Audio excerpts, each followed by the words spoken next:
So, we will be reading tonight The Abandoned Cincinnati by Samuel Wright Smith. This is a photography book, primarily, so we will be switching to the other angle so that we can see the pictures better. I picked out 3 buildings that I specifically wanted to read about. So yeah, and we're gonna read the introduction and also about the author. So let's do about the author first. This is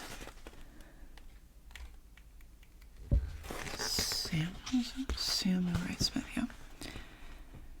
Samuel Wright Smith is a photographer, filmmaker, and animator located in Cincinnati in New York City. Smith was surrounded by visual art from a young age, and it quickly became his life. Garnering experience as a journalistic writer and photographer through high school, his interest only grew. He has made it his goal to share images that are both personal and universal. At only 19 years old, Sam Smith aims to continue on a path where he can share light and experience with others through art. Smith currently attends New York University and is studying film.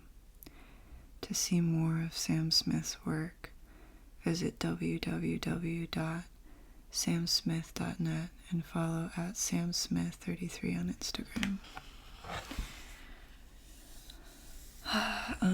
We'll also read Abandoned Cincinnati, so just, I guess, the overview of the actual book. We'll read that as well.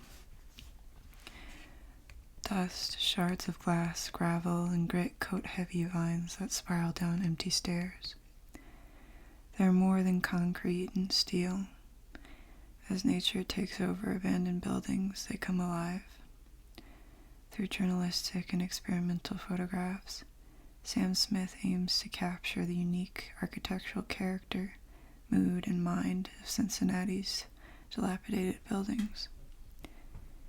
Discover the rich history of Queen City's vacant structures as they rose and fell. Step inside a 150-year-old ornate cathedral, a middle school auditorium, the skyscraper office of Cincinnati's once largest employer, and a 4-story furnace room that was used to manufacture ammunition for World War I. From an amusement park to a chemical research facility turned into a chop shop, disuse has brought brevity to these abandoned structures.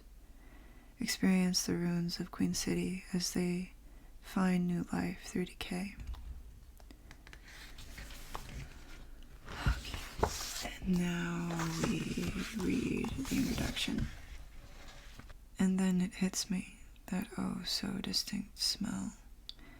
It is the smell of wet decaying wood, standing water on concrete foundation, mold, spores, lichen, asbestos. The building greets me with a fetid breath, and then everything the smell carries with it. Holes in the floor and peeling paint, a mummified possum and moss-covered walls stained with wet rust. The calm of a space alive after human life, a reclaimed, gone beyondness. Texture on texture, natural order forming right angles, a structure at once dying and being reborn. All abandoned buildings share this life out of death, yet each structure hides a unique atmosphere and gestates a history. These buildings hold stories of real humans. Hands once drew music out of these keyboards and pianos. Parents sat in a middle school auditorium, and boots trudged industrial stairs. These factories, amusement parks, and churches are time capsules containing slices of Cincinnati's past. The photographs in this book span 6 years of my work, and many of the locations are dramatically different now than when I visited. Dilapidated buildings are always in flux. They are alive. These images preserve spaces in the moment in which I found them. Some of the shots were unconventional in the world of urban exploration photography. I am partial to celluloid film for its textural, organic randomness and unpredictability. These qualities reflect decay through multi-exposure layering effects, underexposing, light leaking, and unorthodox developing techniques. I hope that the addition of experimental images helps to convey the mood of these buildings, as well as their past. Although I have tried, there is no way to put words to the emotion held inside long vacant hallways and basement boiler rooms. If I am successful, the images will speak what I cannot write. Okay, so that's the introduction. So this is the first one we'll start with. This is First German Reformed Church. This is our bookmark, which I actually got from this person I follow on Instagram. I'll link their stuff in the description. They just make really cool abstract art. They incorporate gold like this a lot, so I will link them below. So we'll start in on reading this. So, First German Reformed Church. Every abandoned building has a hard to describe yet easy to experience mood.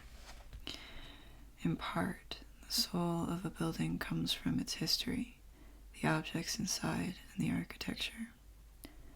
But there is a difficult to define something else. In the grasp of overgrowth and decay, decrepit buildings do not die. Instead, they find new life. It may be the trees and moss and termites returning to their rightful places that breathe spirit into the buildings. Abandoned, but they are not vacant. The First German Reformed Church has stood in Clifton for 150 years, and for 50 it has stood vacant. The cathedral was built to provide a space of worship for the large German Cincinnati populace.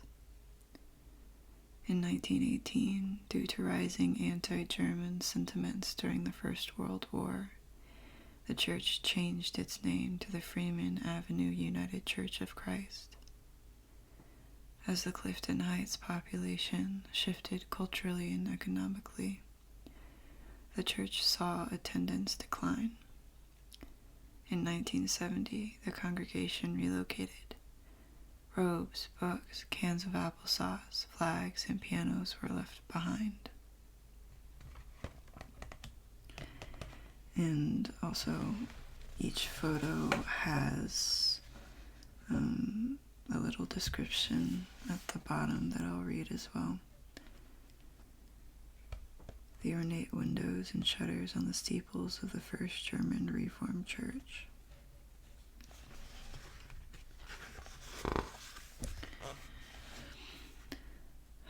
I love this.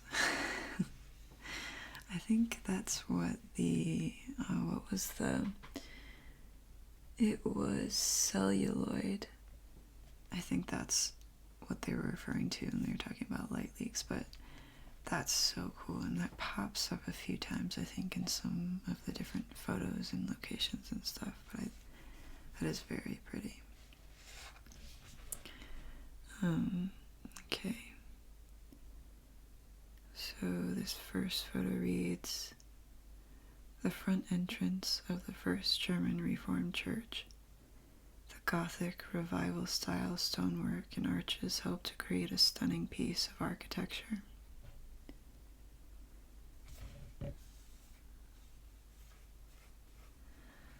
This top one reads, "Dusty religious books spill off broken shelves." And this bottom one says, "Religious books rest on tile. People Who Knew God" was written by Gertrude Priester in 1964.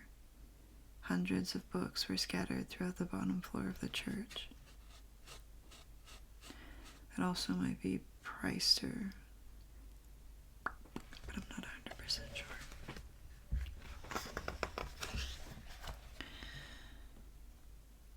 Piano keys ease into dust. The Ebersaw Piano Company was dissolved in 1909, making this piano over 100 years old. That's pretty wild, actually. That's really cool. A priest's red robe hangs on the bottom floor of the First German Reformed Church. Red robes represent the blood of martyrs and are used on Maundy, Thursday, and Palm Sunday. Let's take a sip.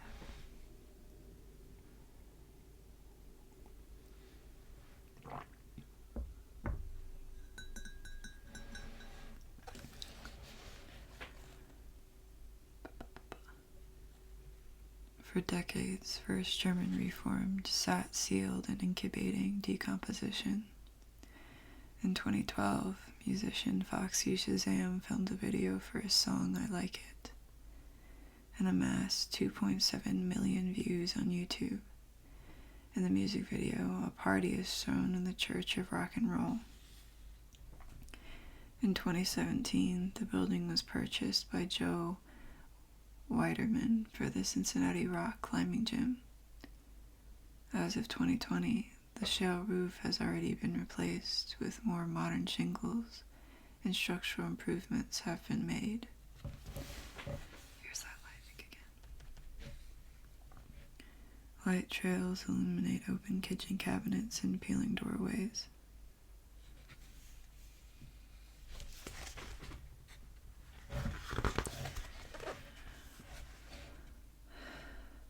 A peeling fresco of Jesus' crucifixion. Vines dapple window light. Above, a questionably constructed ladder leads to the roof. Right. The steeples as seen from inside the attic.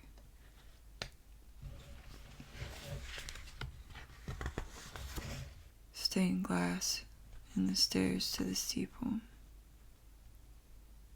This looks like an eye. Looks like an eye.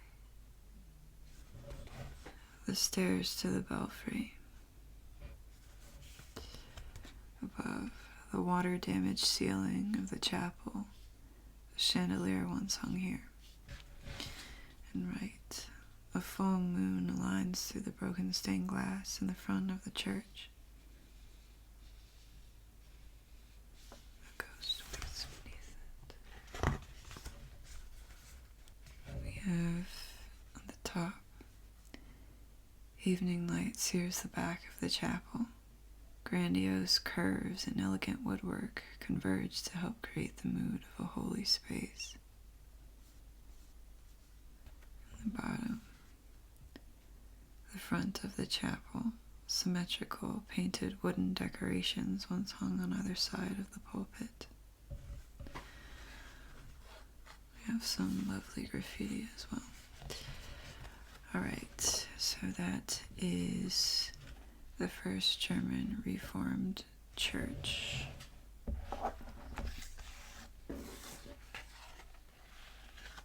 Now we have the second abandoned building we're going to read about. We have this bookmark. It's a 7 of diamonds. It's an Aquarius card. I'm not going to put that there. This is the U.S. Playing Card Factory. The 21-acre, 470 square foot, 11-building Romanesque Revival U.S. playing card factory is characterized from the exterior by huge semicircle windows, curved brickwork, and elegant symmetry. Designed by Samuel Hannaford and Sons, a clock tower sets the Norwood building apart. Overgrown railroad tracks lead to the rear entrance where materials were loaded and unloaded for over 100 years. A smokestack casts a shadow across a mosquito-filled reservoir, now echoing with frogs. Through a door shrouded in vines and thorns, there is a 25-foot wall of steel pipes, boilers, valves, ladders, and shattered windows.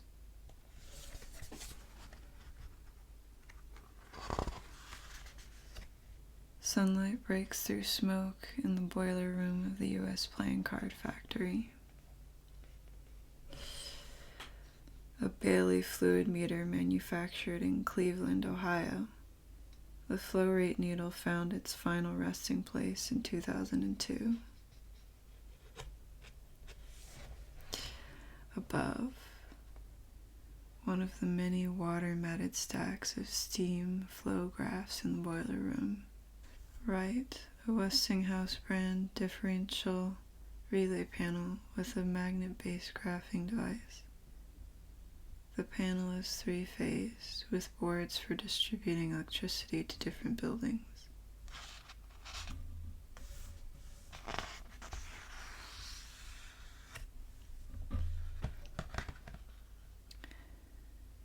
A skywalk connects the boiler room and the main building. Long hardwood floor hallways lead to open factory rooms. Carpeted executive and art department offices are illuminated by massive windows. Founded in 1867, the U.S. playing card factory produced the ubiquitous bicycle playing card deck, along with the Bee, Erlanger, Hoyle, and Aviator decks.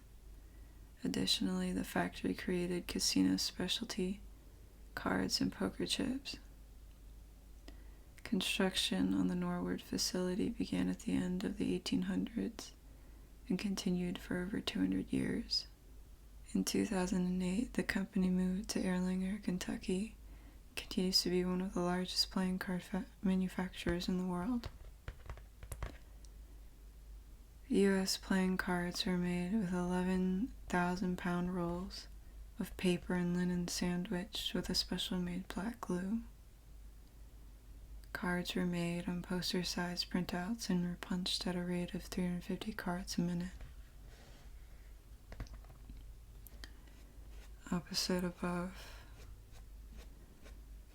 a barrel of Nycote, a printing and packaging coating manufactured by ICP Industrial. This was used as a varnish for the playing cards and helped make them more durable. Opposite below, one of the many piles of punched card sheets found around the U.S. playing card factory.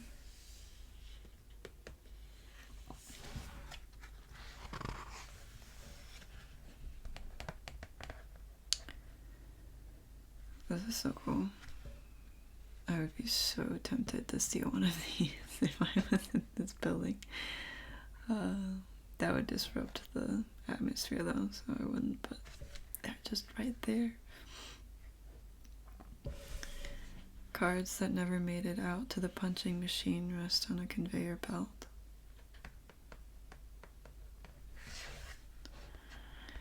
A Toledo scale used to weigh the massive rolls of paper and other materials. Raw supplies were received by train and truck and moved here by a pulley system outside the bottom floor entrance. I'm going to light a bit.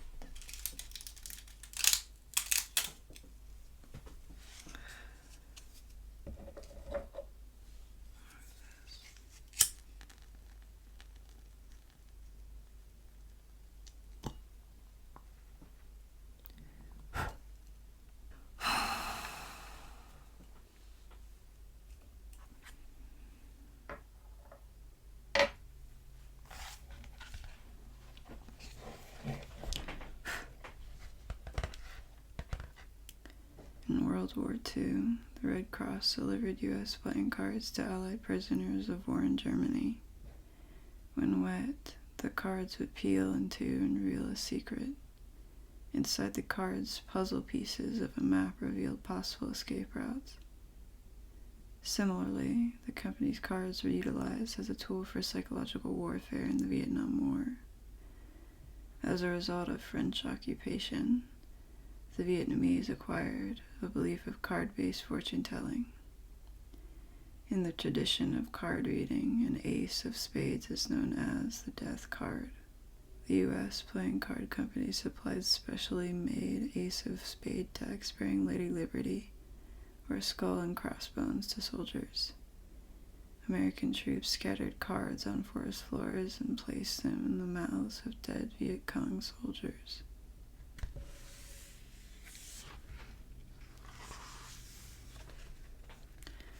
Left, a barn swallow circles the iconic clock tower at sunset. Below, playing cards sit on a dusty wiring diagram in the clock tower. The clock tower is the heart of the U.S. playing card factory. When fully wound, the 7-foot mechanism would run for days at a time without maintenance. A crank system moved a hanging weight that provided force to turn the clock hands. Varying sized gears allowed for a minute, second, and hour hand. Subtle changes of size in the pendulum, located inside a hole in the floor, due to temperature changes, would have caused a gain of time in winter and a loss of time in summer. A few years after construction, the bells were replaced by a speaker playing WSAI, an AM radio station operated out of and owned by the card factory. WSAI broadcasted bridge lessons, playing card advertisements, and music. The station was eventually sold to Crosley Radio Company. I made my way to the clock tower by a series of rusted staircases and ladders. Enclosed in the frosted glass evening light, I found myself suspended in a strange calm. Time had stopped. The collective lifetimes that were given to keep the factory operating are hardly imaginable. Now, pulleys and gears and pendulums are embalmed in their moment of departure.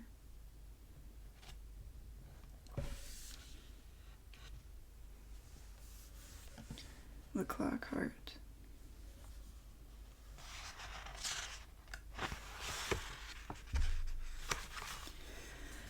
Left, mechanisms eclipse the east clock face at sunset.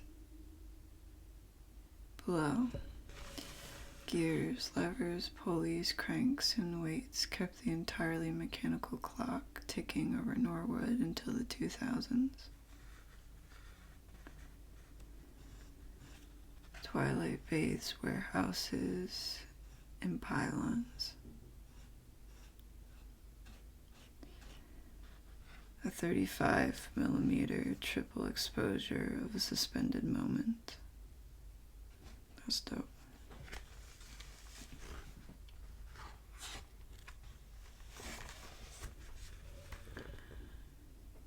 On top of the tower, curved concrete and ornate metalwork provides a sense of grandeur.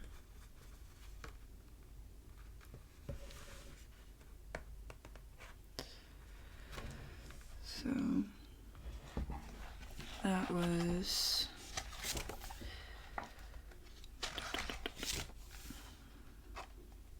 the U.S. playing card factory.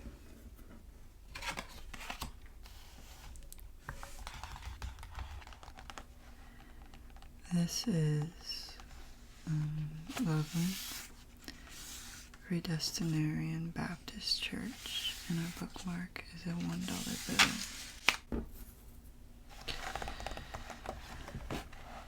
The darkness of a burnt-out basement peeks through a hole in moldy shag carpet stretched over decrepit floorboards. used needles and scorched songbooks scattered the humble Predestinarian Baptist Church in the city of Loveland. In 1892, Philip Roller sold the land to build a 4-room chapel. The predominantly black church operated for 107 years. Towards the end of the church's life, it was purchased and renamed the Mount Calvary Church. It passed pastorship until Reverend John Mackey died in 2001. Soon after, the church was abandoned. In 2011, the city of Loveland acquired the church and considered demolition. Citizens successfully rallied at a city council meeting to delay the church's destruction. Sometime after 2012, a fire destroyed part of the floor and many of the pews. The roof has collapsed in the back of the chapel, and foliage now peeks through rubble and shingles.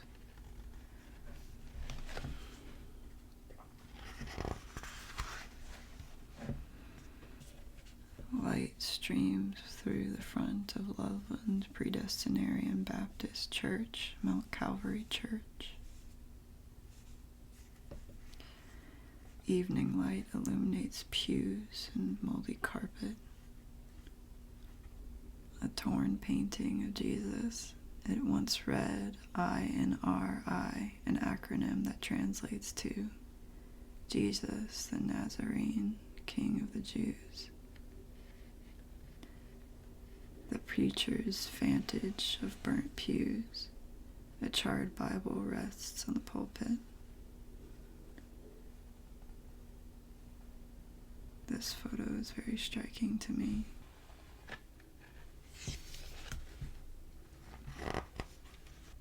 A fire-scorched songbook sits open to It's Just Like Heaven. The book rests on a dusty Wurlitzer electric organ. The back room of the Predestinarian Baptist Church.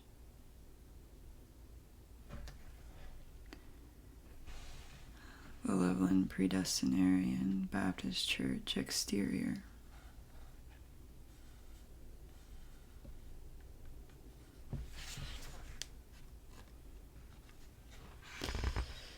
Okay, that was Loveland Predestinarian Baptist Church.